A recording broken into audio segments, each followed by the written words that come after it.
Shoutout daw sa kanila. Ayan, oh. Shoutout kay mama. Oh. Shoutout mo. Shoutout sa pamilya ko. Yan. Shoutout si kaya ma'am. Ayan, Kay ha. ma'am Marisa. Oh, ayan, mga Kadaver Gods, mga napadaan dito, tinawag tayo. Picture muna, picture. Oh, ayan na naman si Dagit. Bali, isang linggo na to dito si Dagit. Hindi naman siya pumapasok sa trapdoor, kaya hindi ko naman siya hinuhuli. Oh, nahuli na natin pala nung nakaraan pa doon sa pinakulan ka natin, di ba? O, kasi nga gutom na gutom. Kaya di siya pumapasok dyan. Nadakma lang natin dito. Agaya dyan, yung mga nakaraan, napanood nyo. O, ayan, kung mapansin nyo, nagpaligo tayo ng kalapati, kaya medyo marang lagitin sila. Kasi nga gumapit tayo ng Royal Feather Bath Salt. Yan. I-shoutout sa'yo, boss. GPH Loop. So, ayan, mga Kadaver Gods. So, kaya medyo parang lagitin yung mga kalapat natin dito. Ito, napakalinis na natin, oh. Babak na, oh. Kami mag-sponsor dyan ng, nag-grab tayo, wala tayong pambili. Awit! Oh, yan si Dagit, oh. Oh, yan, Dagit. All the way! Uy, Dagit, ano balita sa'yo dyan? Ano, mga Kadaver Gods, dyan na naman si Dagit. Good morning yan, mga Kadaver Gods. Today, eto, hindi tayo sa loob. Ano, oh, ayan. May onting-onting dumi lang kasi nga nilinis tayo kahapon din kasi nagpaligo rin tayo ng kalapate gamit yung Royal Feather. Tapos ngayon, si Dagit update. Nandito pa rin siya sa lugar nga natin kasi nga, hindi na siya umalis. Hindi ko na rin siya inuhuli-huli, kaya pabayaan ko na lang siya. Kasi nga, pag nagkakaroon naman ng kalapate, sumasabi rin siya. Kaso nga lang, napapasok ko naman yung kalapate ko dito. Kaso nga lang, ang problema ko nga lang dito, isang problema lang natin.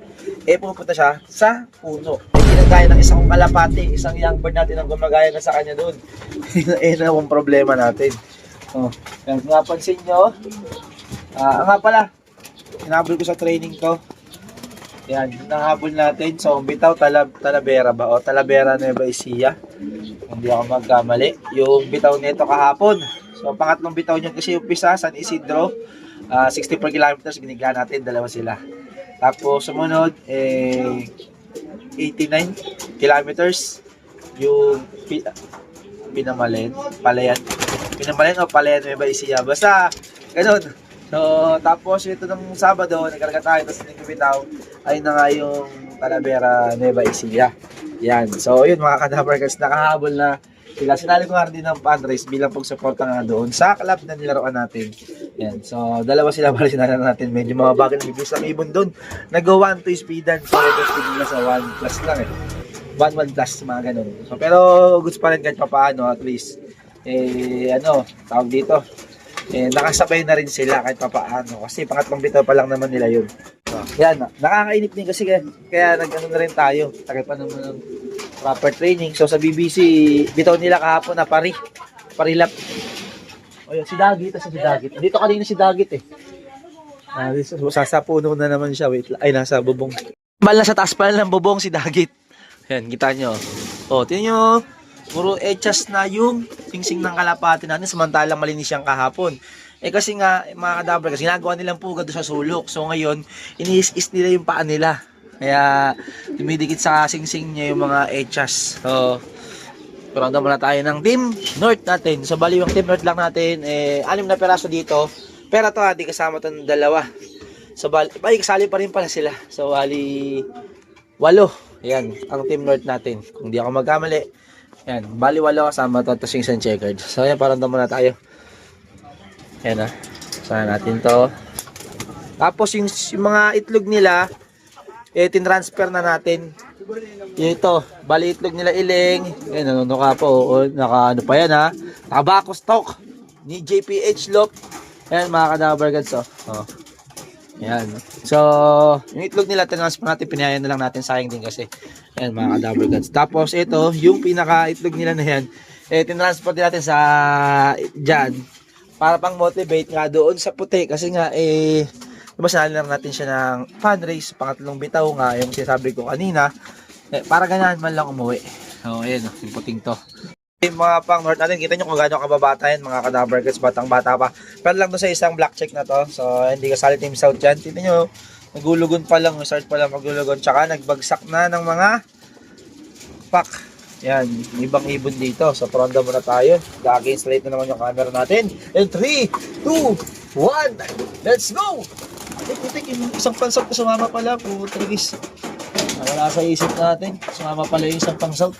Dito nga, Bali dito nga, wala na nga si Dags mga kadaver cards. So, bali, ito ang nilagay natin dito yung checkered. Bali, nagkaroon kasi siya ng one eye cold kahapon. Pag uwi niya, medyo mamaga-maga ang mata. Kaya ginawa natin agad ng paraan.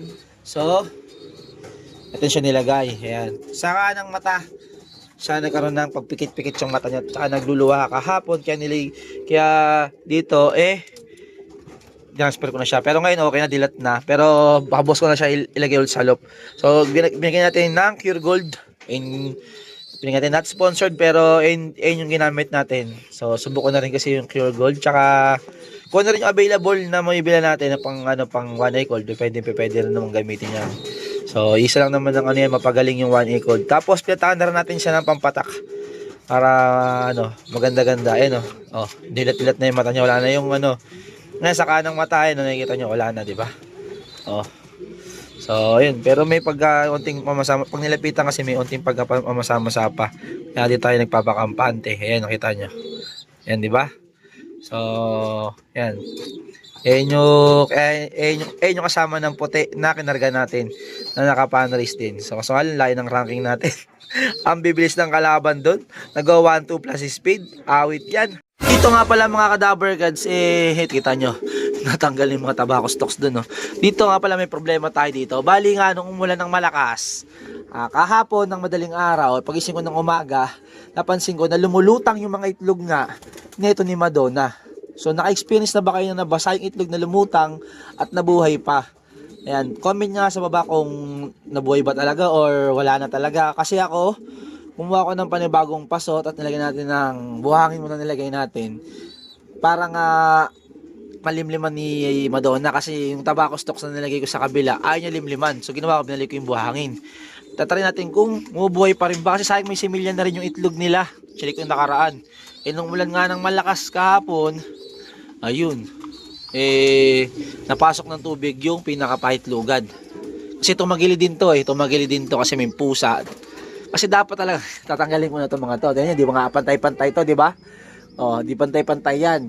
Kasi babaklas na nga dapat ako ng breeding. Nag-breed tayo. Di naman, di ko na inayos. Pero kagabi kapon ng umaga, naayos ko na kasi nga lumangoy yung mga itlog.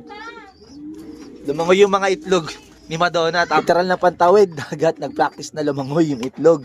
Ayan, pa-comment sa baba kung nabuhay ba yung ganong ibon, yung nyar, nabasa na, tapos tinuloy pa palimliman. Yan, kasi ako, first time ko palang maka-experience ng ganun nga, at pinatuloy ko. Yan, ngayon, i-testing natin kung mabubuhay ba talaga yung pinaka-itlog na nabasa na. Wala kasi tayong video, sayang, di natin na video ang kahapon, kasi nga, nataranta rin ako kahapon.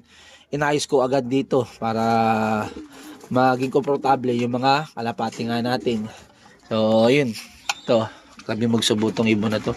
Ito yung dalawang anak nila. Ayan, suksukan na rin natin yan ng sing-sing. So, ito mga natin to. Siguro, i-out na lang natin. Kasi, wala. Kailangan din natin ng budget pang training na. Mag-umpisa na. Wala naman tayo ganong kinikita ngayon sa YT tsaka sa FB. Hindi ganun, dalang lang tayo mag-upload. At di rin ganun kalakihan na yung income natin ngayon sa mga platform natin. Bago dito ko nilagay yung itlog nila iling tapos nung puti. So bali wala kasi similya na naman to Yan. Namisa na kahapon yung pinaka itlog. Sakto nga paglipat ko ng kinagabihan tapos kinaumaga namisa. Yan. Kita nyo, pisa na dito. Check natin dito mga dabrats. Sipag din magsubo na itong mga to Ayan pisa na Ayan, kita nyo pisa na mga dabar gods. Dalawa, bali pisa. So may kita nyo yung mga dahon-dahon na yan. Kasi sa lalim tayo ng puno, pag yung mga dahon na sa gilid-gilid, kinukuha nila ng tuka nila, tapos nilalagay nila sa pugad nila. Ayan. Ito yung pasok-sok sa atin ni EJ, tropa natin. Ayan, bali yan, nagkasarili ng tuka yung kalapati nyo. Pula pa. So, gato pa yung mga kursada kung kulay pula. Tapos, nasoksokan na natin. Sakto, naging pula yung yung kinalabasan nitong inakay. Yan, swerte-swerte naman ni EJ, naging pula pa. Yung para sa kanya. Yan, pula din kasi naman yung tatay, kaya natural magalabas talaga ng pula yung anak. So, pero si Madonna, tatay nun ay red check din mga kadabar gods. Sa mga hindi nakakalam, tatay niya ay red check. So, tatay niya kasi imbrek. Cross doon sa Vandenbroek na pakito. Kaya si Madonna kinalabasan, ano siya, blue check. Kasi nanay niya blue bar, tas tatay niya red check. So kinalabasan ni Madonna ay blue check. So ito, ayan o.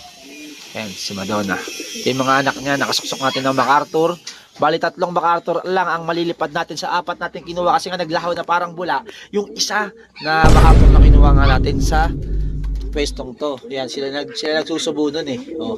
Kaso nga lang, nawala. Yung isa, nakakit na natin. Tapos yung isang inakay, ayun yung nawala na naglahaw na lang. Na parang bula. Dito sa cage na to. Oh, yan. Yan oh. Yan mga kadapits ang update sa mga breeder natin dito. Magkatanong naman kung nasan na nga si Dags. Si Dags nasa mabuting kalagayan na. Wala pa rin yung ibang pinaronda natin dito. Nag-enjoy pa sila lumipad-lipad. Oh, yan. Gaging straight talaga yung camera natin mga kadabargads. Ayan, kailangan natin i-adjust pa yung lightning. Oh, ayan na, kitang-kita nyo, andyan pa rin siya. Yan, si Dagit all the way. Yan oh. Oh, madami ng reklamo yan mga kadabargads kasi nga marami na siyang naiiputan dito. Ito ang patunay na ipot niya mga kadabargads no. Kasi nga doon siya natutulog sa punong yun. Isa kang yun. Ano, isa kang yan. Pagkagabi, dyan siya. So, pag may tumadaan, syempre, naiputan niya. Hindi naman niya sadya yun, syempre. Pero, gano'n. Meron ng reklamo sa atin. Sabi ko, hindi ko makakalapati yan. Si Dagit niya yan, mga kadabar. Si Dagit lang yan. Na pumunta lang dito. Nanirahan na dito. Dito sa atin, sa puno ng manggang to. Kasi napakain natin ng kalapatid feeds eh. Ikaw ba naman sa sarap ng kalapatid feeds? Babalik at babalikan mo talaga. O ano pa hinihintay nyo? Order na. O di ba? Naisingin pa natin si kalapatid feeds. Pero yun talaga pagkain ng kalapatid natin dito. Kalapatid feeds. Kaya hindi siguro binabalik-balikan. Neto ni Dagit. So ayan mga kanabargads ang update kay Dagit at sa mga kalapating natin ngayon.